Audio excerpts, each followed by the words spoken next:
Hello student, स्वागत है आपका ब्राइट कंसेप्ट क्लासेज में। यदि आप क्लास 8वीं में पढ़ते हैं तो ये वीडियो बिल्कुल आपके लिए होने वाला है।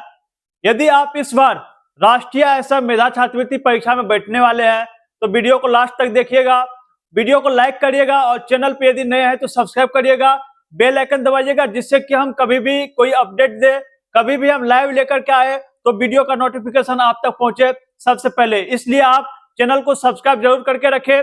और आपको बता दें कि ब्राइट कंसेप्ट क्लासेज की जो टीम है, ब्राइट कंसेप्ट क्लासेज की टीम आपके लिए बहुत ज्यादा मेहनत कर रही है। हम चाहते हैं कि इस बार हमारे पास से कुछ बच्चे एग्जाम पास करें, ठीक है। कुछ बच्चों पे हम लगातार फोकस कर रहे हैं, जो हमारे साथ जुड़ रहे हैं, हर वीडियो में कमेंट कर रहे हैं, उनका ध्यान हमें रहता है, ठीक है। हम उसको पर्सनल गाइडेंस भी देने वाले हैं। और जो बच्चे व्हाट्सएप और टेलीग्राम ग्रुप से नहीं जुड़े हैं तो वीडियो के डिस्क्रिप्शन में लिंक है, वहां से आप दोनों ज्वाइन कर सकते हैं, ठीक है। आज के वीडियो में हम पढ़ाने वाले हैं नागरिक शास्त्र, जिसका पार्ट 3 है ये। इससे पहले आप यदि पार्ट 1 और पार्ट 2 नहीं देखे हैं, उस वीडियो को देखिए, उसके बाद पार्ट 3 कंटिन्यू करिए, ठीक है। देखिए, पहला क्वेश्चन है आपके सामने, पटना उच्च न्यायालय की स्थापना कब हुई? पटना उच्च न्यायालय यानी कि पटना हाईकोर्ट। पटना हाईकोर्ट आप जानते हैं कि राज्य का सबसे बड़ा हाईकोर्ट होता है, जो है बिहार का पटना हाईकोर्ट, ठीक है।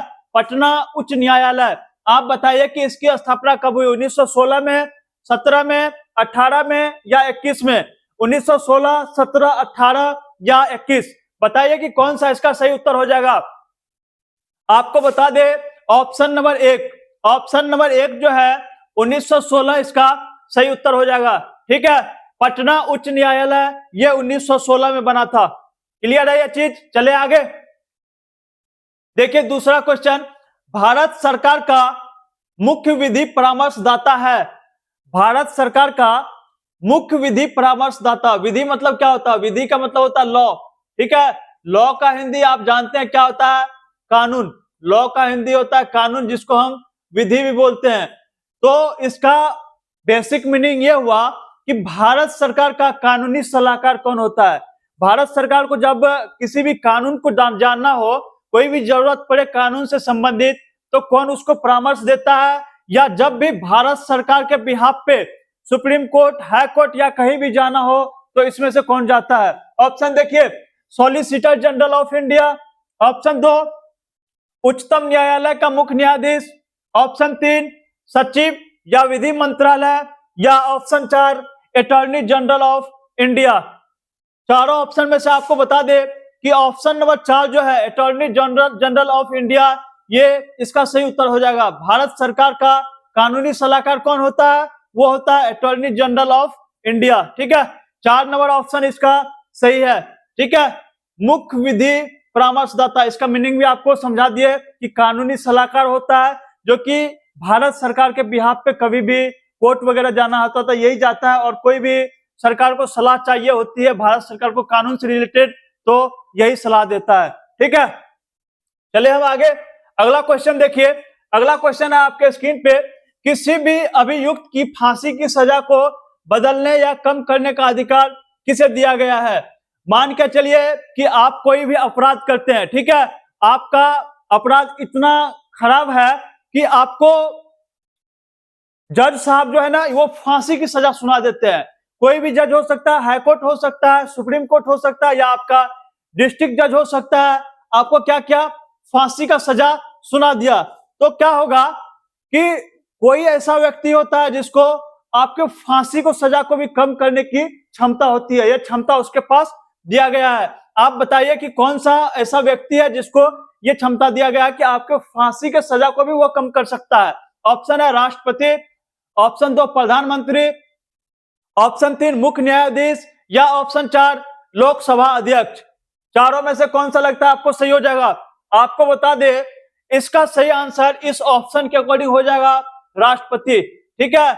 इन चारों में से राष्ट्रपति के पास ही वो अधिकार है कि वो फांसी की सजा को भी कम कर सकता है, ठीक है। उसको बदल भी सकता है और कम भी कर सकता है, दोनों अधिकार है राष्ट्रपति के पास। ये चीज क्लियर आपको समझ में आ गया? राष्ट्रपति के बाद एक और व्यक्ति ऐसा है जिसके पास इस चीज की क्षमता है, लेकिन थोड़ा लिमिटेशन है उसमें, वो है राज्यपाल के पास। किसके पास? वो है राज्यपाल के पास। आप जानते हैं कि प्रत्येक राज्य में एक गवर्नर होता है, ठीक है, एक गवर्नर होता है जिसको हम क्या बोलते हैं, हिंदी में बोलते हैं राज्यपाल।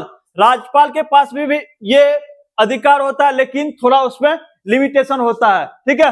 ये चीज आप क्लियरली समझ चुके हैं। चले हम आगे चले। देखिए चौथा क्वेश्चन है, राष्ट्रपति अपना त्यागपत्र किसे सौंपता है।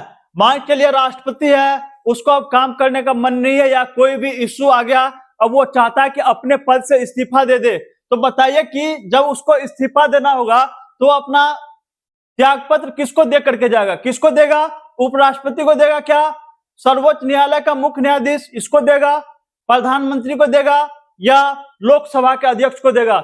बताइए कि चारों में से किस व्यक्ति को राष्ट्रपति अपना त्यागपत्र दे के जाएगा।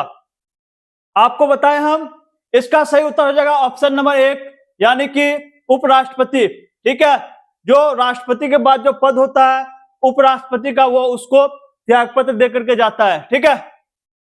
यदि इतना समझाने के बाद भी कोई भी पॉइंट आपको समझ में नहीं आए या कोई दिक्कत आपको रह जाता है, तो आपको पता है कि क्वेश्चन आप हमसे कैसे करेंगे, आप कमेंट में हमें बताएंगे कि क्या आपको समझ में नहीं आया, या टेलीग्राम जो भी बच्चे ज्वाइन कर रखे हैं, टेलीग्राम पे आपको मैसेज करने का ऑप्शन है, आप वहां मैसेज करते हैं तो आप जानते हैं कि टाइम पे ही आपको रिप्लाई दिया जाता है, कुछ ही समय के अंदर आपका रिप्लाई दे दिया जाता है वहां पे, ठीक है। तो वो ऑप्शन आपके पास है। देखिए अगला क्वेश्चन, देखिए अगला 5 नंबर क्वेश्चन, एक व्यक्ति राष्ट्रपति पद के लिए अधिकतम कितनी बार निर्वाचित हो सकता है। कोई व्यक्ति है कितनी बार भारत में राष्ट्रपति बन सकता है। ऑप्शन देखिए, ऑप्शन है 2 बार, 3 बार, 4 बार, या कोई सीमा नहीं है। क्या लगता है भारत में राष्ट्रपति कितनी बार बन सकता है, कोई लिमिटेशन है, 2 बार होगा, 3 बार होगा, 4 बार होगा, या कोई सीमा नहीं है। आपको बता दे कि भारत में यदि राष्ट्रपति बनना है तो आप रिपीट करके भी बन सकते हैं, एक बार बने फिर दोबारा भी बन सकते हैं, 3 बार भी बन सकते हैं, उससे ज्यादा भी बन सकते हैं, कोई लिमिटेशन इस पे नहीं है। ऑप्शन नंबर 4 क्या हो जाएगा, सही उत्तर हो जाएगा, यानी कि कोई सीमा नहीं है, ठीक है। क्लियर है ये चीज। अगला क्वेश्चन देखिए, क्वेश्चन नंबर 6, भारतीय संविधान के अनुसार देश का प्रथम नागरिक कौन होता है। भारतीय संविधान के अनुसार देश का प्रथम नागरिक कौन होता है, राष्ट्रपति, लोकसभा अध्यक्ष, उपराष्ट्रपति, या प्रधानमंत्री। चारों में से कौन इसका सही उत्तर हो जाएगा। भारतीय संविधान किसको भारत का पहला नागरिक मानता है, तो वह मानता है राष्ट्रपति को। राष्ट्रपति जो है इसको बोला जाता है क्या, ये देश का प्रथम नागरिक है, ठीक है। ये चीज क्लियर है। चलिए आगे, अगला देखिए, संसद के कितने सत्र होते हैं। आप देखे होंगे संसद भवन के बारे में, यदि जानते हैं कि भारत का संसद भवन दिल्ली में है, जिसमें कि संसद लोग सत्र चलाते हैं। कब कब वो सत्र होता है, कौन कौन सा सत्र होता है, कितने प्रकार का होता है, इसका आंसर क्या होना चाहिए। ऑप्शन देखिए, ऑप्शन है बजट सत्र, मानसून सत्र, शीतकालीन सत्र, या इनमें से सभी। ऑप्शन जो है इसका सही हो जाएगा तीनों का तीनों, ठीक है।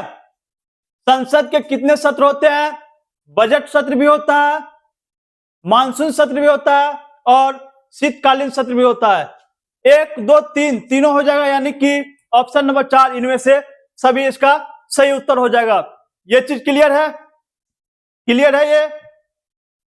अगला क्वेश्चन देखिए, 8वां क्वेश्चन है आपके सामने, संसद के संयुक्त बैठक को कौन संबोधित करता है। इसका क्या अर्थ हुआ, संसद के संयुक्त बैठक यानी कि लोकसभा भी है, लोकसभा प्लस में कौन, प्लस में राज्यसभा। यदि इन दोनों का संयुक्त बैठक बैठेगा तो उसको कौन संबोधित करेगा। लोकसभा और राज्यसभा जब संयुक्त रूप से एक साथ बैठेगा तो उसको कौन संबोधित करेगा। ऑप्शन देखिए, प्रधानमंत्री, स्पीकर, स्पीकर का हिंदी होता है अध्यक्ष, स्पीकर का हिंदी क्या हो गया, अध्यक्ष। डिप्टी स्पीकर का हो गया उपाध्यक्ष, ठीक है, ये हो गया उपाध्यक्ष। ये चीज हिंदी में आपको समझ में आ गया। प्रधानमंत्री, अध्यक्ष, उपाध्यक्ष या राष्ट्रपति, क्या लगता है इसमें से कौन सा सही होगा। संसद के संयुक्त बैठक को कौन संबोधित करता है, कौन करता है संबोधित, तो इसका सही उत्तर हो जाएगा ऑप्शन नंबर 4 राष्ट्रपति, ठीक है। राष्ट्रपति संसद का जब दोनों बैठक साथ में होता है, लोकसभा राज्यसभा के सांसद जब साथ में बैठते हैं तो उसको संबोधित करता है राष्ट्रपति। ये चीज क्लियर है। चले हम आगे। आपको हम ये बताए थे लोकसभा कौन सा सदन है, ये निम्न सदन है, और राज्यसभा है उच्च सदन। ठीक है, राज्यसभा में जो सदस्य जाते हैं वो 6 साल के लिए जाते हैं और लोकसभा में जाते हैं 5 साल के लिए। ये चीज आपको बता चुके थे। राज्यसभा अस्थायी सदन है, लोकसभा ये भंग होता है 5 साल के बाद। ये चीज आपको हम क्लियरली समझा चुके थे। ठीक है, इसके बाद जो है जब ये कुछ क्वेश्चन हम कर चुके होंगे, उसके बाद आपके लिए कंसेप्ट भी लेके आएंगे। हमारा पहले प्लान था कि आपके लिए कंसेप्ट लेके आए फिर क्वेश्चन लेके आए, लेकिन फिर प्लान में चेंज किए कि दोनों चीज हम साथ में चलाएंगे। ऑब्जेक्टिव भी आपके लिए आता रहेगा और कंसेप्ट भी कंटिन्यू आता रहेगा। ठीक है, इसके बाद जो वीडियो शूट होगा उसमें कंसेप्ट हम लेकर के आएंगे। चलिए हम आगे। 8वां हम कर चुके हैं। अगला देखिए, वर्तमान में भारतीय नागरिकों को कितने मौलिक अधिकार प्राप्त है? बताइए कि वर्तमान में भारतीय नागरिकों को कितने मौलिक अधिकार प्राप्त है। Option A 6, option 2 7, option 3 8, option 4 9। 6 है, 7 है, 8 है या 9 है? आपको बता दे, इसका सही आंसर हो जाएगा ऑप्शन नंबर 1। कितना मौलिक अधिकार है? टोटल मौलिक अधिकार 6 प्राप्त है भारत के नागरिकों को। ठीक है, भारत के नागरिकों को कुल 6 मौलिक अधिकार प्राप्त है। चलिए आगे। 10 नंबर क्वेश्चन देखिए, 42वें संशोधन द्वारा संविधान के किस अनुच्छेद में मौलिक कर्तव्यों को जोड़ा गया? मौलिक कर्तव्य जिसको इंग्लिश में बोलते हैं फंडामेंटल ड्यूटीज। ठीक है, फंडामेंटल ड्यूटीज बोलते हैं। 42वां संविधान संशोधन हुआ था, बताइए कि किस अनुच्छेद में इसको जोड़ा गया था। ऑप्शन है आपके सामने, अनुच्छेद 51, अनुच्छेद 51 का ए, अनुच्छेद 29 का बी या अनुच्छेद 39 का सी। चारों में से कौन सा इसका सही उत्तर हो जाएगा? आपको बताएं हम अनुच्छेद 51 ए। अनुच्छेद 51 ए, कभी कभी आपको ये लिखा रहेगा अनुच्छेद 51 का क, 51 क ऐसे भी लिखा हो सकता है। ठीक है, ए के लिए क का उपयोग किया जाता है। तो आपको जहां भी देखिए अनुच्छेद 51 ए, इसके लिए आप सही उत्तर लगा देंगे। ठीक है, मौलिक कर्तव्य जो है वो अनुच्छेद 51 ए में लिखा गया है। चलिए आगे। अगला क्वेश्चन देखिए, भारत का संविधान है, ऑप्शन है अत्यंत लचीला, ऑप्शन 2 अत्यंत कठोर, ऑप्शन 3 कठोर कम लचीला अधिक, ऑप्शन 4 कठोर अधिक लचीला कम। देखिए, ये क्वेश्चन लेकर के आने का उद्देश्य क्या है? शायद हम पार्ट 1 या पार्ट 2 में ये क्वेश्चन हम लेके आए थे। ठीक है, वहां पे इसका आंसर गलत लगा, इस वजह से हम इसको यहाँ पे लेके आए ताकि आपको प्रॉपर वो चीज क्लियर कर दे। ठीक है, देखिए भारत के संविधान में कुछ ऐसा भाग है जिसको संशोधित करना बहुत मुश्किल होता है। क्या होता है? बहुत मुश्किल होता है। बहुत ज्यादा ये प्रयास कर लेंगे उसके बाद भी नहीं कर पाएंगे, क्योंकि उसके लिए जरूरत होता है राज्यसभा लोकसभा से उसको पास करना। उसके बाद जो राज्य सरकार है, राज्य सरकार में जहां विधानसभा है वहां से आधा होना चाहिए, आधा राज्य से उसको मेजोरिटी चाहिए। तो यदि वो नहीं हो पाता तो वो उस चीज में संशोधन नहीं कर पाएगा। ठीक है, कुछ चीजें ऐसी है जिसमें वो संशोधन बहुत मुश्किल से कर पाएंगे, और अधिकांश चीज भारतीय संविधान में ऐसा है जिसका संशोधन किया जा सकता है लोकसभा और राज्यसभा से पास करके। इस वजह से इसका आंसर क्या हो जाएगा?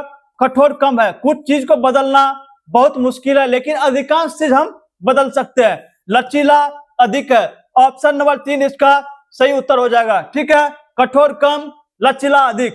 चलिए आगे। अगला देखिए, नगर निगम के अध्यक्ष को क्या कहते हैं? नगर निगम का अध्यक्ष कौन होता है? ऑप्शन देखिए, नगराध्यक्ष, क्या नाम ये सही है? नगराध्यक्ष, विधायक, जिलाधिकारी या ऑप्शन 4 महापौर। नगर निगम के अध्यक्ष को क्या कहते हैं? बताइए आप लोग कोई क्या कहते हैं इसको? गेस कीजिए। ऑप्शन नंबर 4 इसका सही उत्तर हो जाएगा। ठीक है, नगर निगम के अध्यक्ष को महापौर कहा जाता है। क्लियर है ये? नगर निगम के अध्यक्ष को क्या बोलते हैं? महापौर बोलते हैं। अगला देखिए, राज्यसभा को भंग करने का अधिकार किसे प्राप्त है? बताइए, राज्यसभा को भंग करने का अधिकार किसे प्राप्त है? आपको हम राज्यसभा से परिचित करवा चुके हैं, राज्यसभा और लोकसभा के बारे में कुछ बेसिक बातें बता चुके हैं। बताइए, राज्यसभा को भंग करने का अधिकार किसे प्राप्त है? ऑप्शन ए किसी को नहीं। ऑप्शन 2 सर्वोच्च न्यायालय को। ऑप्शन 3 राष्ट्रपति को। ऑप्शन 4 प्रधानमंत्री को। इस चीज का आंसर आप सोचिए, तब तक हम पानी पी लेते हैं थोड़ा, ठीक है।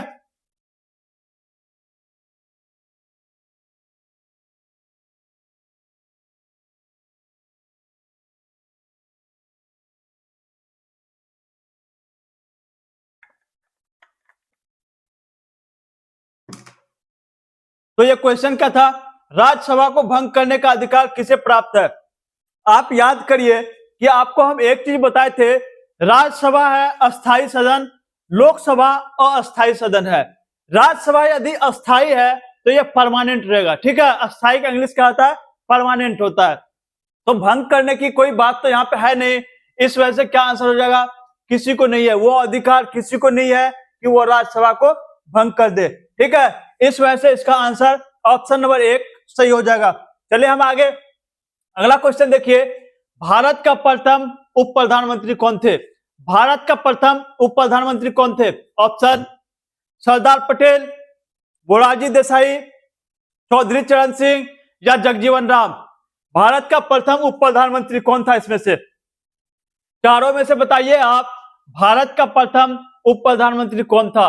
इसके साथ ही आप कमेंट में हमें बताएंगे, ये वीडियो आप जब देख लेंगे तो कमेंट में बताएंगे कि प्रधानमंत्री कौन था, प्रथम प्रधानमंत्री कौन था। प्रथम प्रधानमंत्री, भारत का प्रथम प्रधानमंत्री, भारत का प्रथम प्रधानमंत्री कौन था, ये आपको कमेंट में बताना है। ये चीज आप कमेंट में बताएंगे हमें, जिससे हमें पता चले कि आपका जीके थोड़ा बेसिक पहले से पता है, ठीक है। भारत का प्रथम उप प्रधानमंत्री यहां से पूछा गया है, उप प्रधानमंत्री कौन हो जाएगा। ऑप्शन नंबर 1 सरदार पटेल इसका सही उत्तर हो जाएगा। सरदार पटेल भारत के प्रथम उप प्रधानमंत्री थे। क्लियर है ये चीज। चले आगे क्वेश्चन देखिए, किसी राज्य का उच्चतम विधि अधिकारी होता है। उच्चतम विधि अधिकारी होता है, कहां का पूछा गया, किसी राज्य का, किसी राज्य का। आपको शब्दों का ध्यान रखना है। इससे पहले पूछे थे भारत का विधि परामर्शदाता कौन होता है, भारत सरकार का विधि परामर्शदाता आपसे पूछे थे। वहां पे आपसे पूछा गया था देश का, ठीक है। वहां पे आपसे पूछा गया था भारत का उच्चतम विधि परामर्शदाता, ठीक है। यहाँ पे आपसे पूछा गया है राज्य का, यानी कि स्टेट के लिए पूछा गया है। स्टेट के लिए कानूनी सलाहकार कौन होता है। ऑप्शन देखिए, attorney general, advocate general, solicitor general या विधि विभाग का महासचिव। जब आपको बताए थे भारत सरकार का कानूनी सलाहकार या विधि परामर्शदाता कौन होता है, वहां पे बताए थे attorney general of India. Attorney general of India वहां पे बताए थे, वो था भारत सरकार के लिए। राज्य सरकार के लिए क्या होता है, वो होता है एडवोकेट जनरल। क्या होता है, एडवोकेट जनरल होता है। ऑप्शन नंबर 2 इसका सही उत्तर हो जाएगा, एडवोकेट जनरल। चले आगे अगला क्वेश्चन देखिए, मुख्य न्यायाधीश की अनुपस्थिति में राष्ट्रपति किसके समक्ष शपथ लेता है। ऑप्शन है उपराष्ट्रपति, महान्यायवादी, उपराष्ट्रपति, उपराष्ट्रपति है पहला ऑप्शन, दूसरा महान्यायवादी, तीसरा लोकसभा अध्यक्ष, चौथा है सर्वोच्च न्यायालय का वरिष्ठ न्यायाधीश। सर्वोच्च न्यायालय का वरिष्ठ न्यायाधीश क्या मतलब हुआ कि जो सबसे सीनियर न्यायाधीश है सर्वोच्च न्यायालय में। पहले क्वेश्चन समझिए, मुख्य न्यायाधीश के सामने में शपथ लेता है कौन, राष्ट्रपति लेता है। यह चीज क्लियर है कि राष्ट्रपति शपथ लेता है मुख्य न्यायाधीश के सामने में, ठीक है। यदि वो अब्सेंट है, यदि वो उपलब्ध नहीं है, मान के चलिए मुख्य न्यायाधीश कहीं काम पे चले गए, इंपॉर्टेंट काम पे चले गए, अब किसके सामने वो शपथ ग्रहण करेंगे, किसके सामने वो शपथ ग्रहण करेंगे। इसका आंसर हो जाएगा सर्वोच्च न्यायालय का वरिष्ठ नागरिक। यदि मुख्य न्यायाधीश जो है वो यदि कहीं चले जाते हैं, यदि वो अब्सेंट रहते हैं, तो उसके अब्सेंट के बाद जो वहां पे वरिष्ठ न्यायाधीश जो होंगे उसके सामने राष्ट्रपति शपथ लेंगे, ठीक है। ये चीज क्लियर है। क्या था, सर्वोच्च न्यायालय का वरिष्ठ न्यायाधीश, यदि वो मुख्य न्यायाधीश नहीं रहेंगे, वहां पे अब्सेंट रहेंगे, तो वो किसके सामने शपथ ग्रहण करेंगे, सर्वोच्च न्यायालय का वरिष्ठ न्यायाधीश के सामने। ये चीज क्लियर है। उम्मीद करता हूं कि ये चीज आप समझ गए होंगे। चले आगे अगला क्वेश्चन देखिए, सर्वोच्च न्यायालय के मुख्य न्यायाधीश की नियुक्ति कौन करता है। सर्वोच्च न्यायालय, जो सुप्रीम कोर्ट है देश का, सर्वोच्च न्यायालय को इंग्लिश में क्या बोलते हैं? Supreme court. सुप्रीम कोर्ट बोलते हैं सर्वोच्च न्यायालय को, ठीक है। उच्च न्यायालय को क्या बोलते हैं? High court. हाई कोर्ट ये सभी राज्यों में होता है हाई कोर्ट, या सभी राज्यों में नहीं है तो कुछ राज्य को मिला करके हाई कोर्ट दिया जाता है, ठीक है। कहीं कहीं 2 राज्य मिला करके भी हाई कोर्ट बना हुआ है। उसके बाद सुप्रीम कोर्ट क्या है? देश में एक सुप्रीम कोर्ट है, वर्तमान में एक है, लेकिन हो सकता है आगे एक से ज्यादा भी हो सकता है, या इसके लिए कोई और लोकेशन, इसका ब्रांच कहीं दिया जा सकता है। क्यों दिया जा सकता है? क्योंकि जो दिल्ली है, आप यदि भारत का नक्शा जानते हैं तो जो दिल्ली है उसमें अरुणाचल प्रदेश, नॉर्थ ईस्ट के जो लोग हैं उनके लिए दिल्ली बहुत ज्यादा दूर पड़ जाता है, ठीक है। दिल्ली बहुत दूर होने के कारण, बहुत सारे राज्य के लिए दूर होने के कारण हो सकता है इसका कहीं लोकल ब्रांच भी दिया जाए कहीं पे, ठीक है।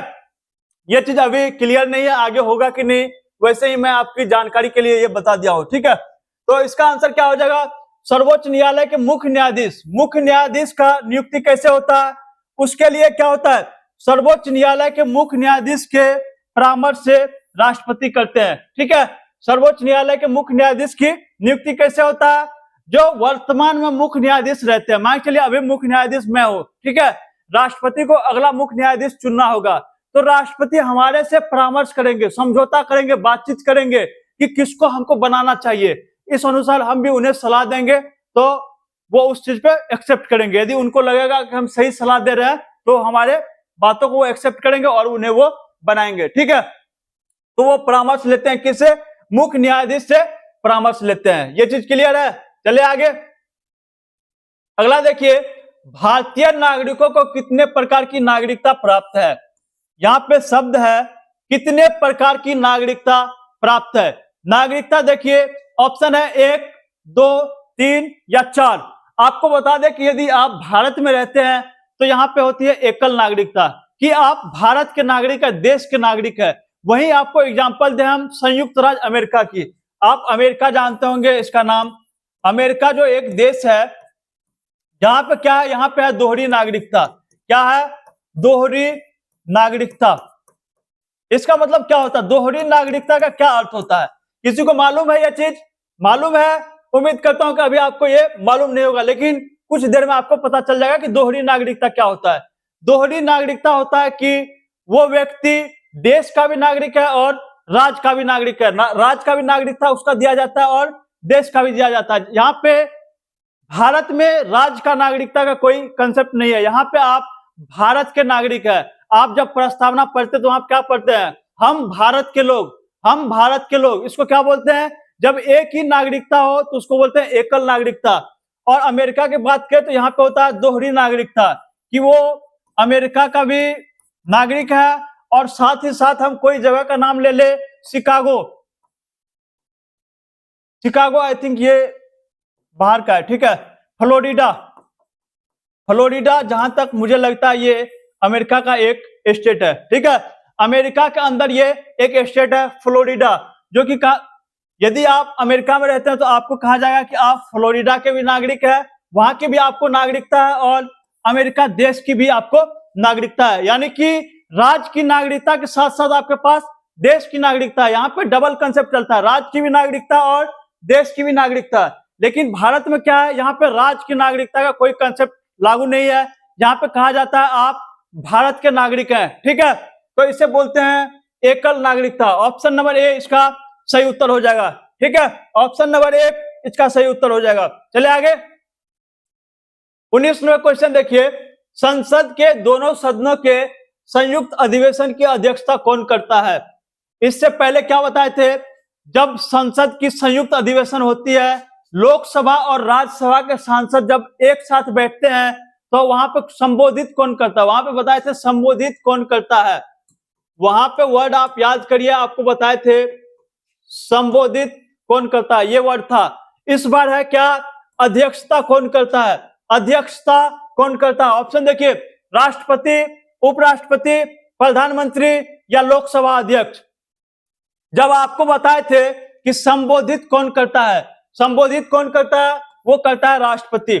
संबोधित करने की जब बात हो दोनों सदन के संयुक्त बैठक की, तो वो होगा राष्ट्रपति। लेकिन जब अध्यक्षता की बात आ जाए तो क्या हो जाएगा, लोकसभा अध्यक्ष। अध्यक्षता कौन करता है, लोकसभा अध्यक्ष। ये चीज क्लियर है आपको। चले आगे, चले अगला क्वेश्चन पे। देखिए 20 नंबर क्वेश्चन, संसद के संयुक्त बैठक को कौन संबोधित करता है। यह क्वेश्चन फिर से रिपीट आया है। ये रिपीट इसलिए क्यों, ताकि इससे पहला वाला क्वेश्चन और ये वाला चीज आपको क्लियर समझ में आ जाए। संयुक्त बैठक को कौन संबोधित करता है, संसद का जो संयुक्त बैठक होता है उसको कौन संबोधित करता है।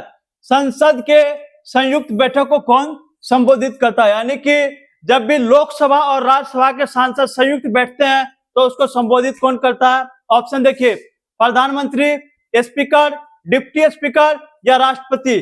संबोधित करने की बात आए तो हो जाएगा राष्ट्रपति, और अध्यक्षता की बात आए तो क्या हो जाएगा, लोकसभा अध्यक्ष यानी कि स्पीकर। ठीक है, लोकसभा अध्यक्ष उसका सही उत्तर हो जाएगा अध्यक्षता के मामले में।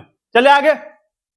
यदि यह चीज आपको समझ में आया हो, अभी तक जो मैंने आपको समझाया यदि समझ आया हो तो आप वीडियो को लाइक करिएगा, वीडियो को चैनल को सब्सक्राइब करिएगा और बेल आइकन दबा के रखिएगा, ताकि हम जब भी कोई वीडियो अपलोड करें, कोई भी नोटिफिकेशन आपके लिए जारी करें, या जब भी हम लाइव क्लास लेकर आए, टेस्ट सीरीज लेकर आए, तो आपको नोटिफिकेशन सबसे पहले पहुंचे। ठीक है, यदि आप टेलीग्राम और व्हाट्सएप ग्रुप ज्वाइन नहीं किए हैं, वीडियो के डिस्क्रिप्शन में आपको लिंक मिलेगा, वहां से आप दोनों ज्वाइन कर सकते हैं। वहां भी बच्चों को प्रॉपर गाइडेंस दिया जाता है। ठीक है, वीडियो को हम यहीं पे करेंगे समाप्त। आज के वीडियो में उम्मीद करता हूं कि आप बहुत कुछ सीखे होंगे, बहुत सारा कंसेप्ट जाने होंगे। इसके बाद अगला पार्ट जो आएगा उसमें हम कंसेप्ट का डिस्कशन करेंगे, जिसमें बेसिक से आपको समझाया जाएगा, बेसिक से। यदि आपका नागरिक शास्त्र बहुत कमजोर है, यदि कुछ भी नहीं जानते हैं, फिर भी आप नागरिक शास्त्र के एग्जाम आने से पहले आप मास्टर बन जाएंगे। नागरिक शास्त्र से कोई भी सवाल होगा तो वो आपका छूटने वाला नहीं है, यदि आप हमारी सब वीडियो देख के जाते हैं। यदि ब्राइट कंसेप्ट क्लासेस से आप सभी वीडियो देख के जाते हैं तो हमारी गारंटी है कि आप एग्जाम इस बार पास जरूर करेंगे। ठीक है, वीडियो को हम यहीं पे करेंगे समाप्त। जय हिंद।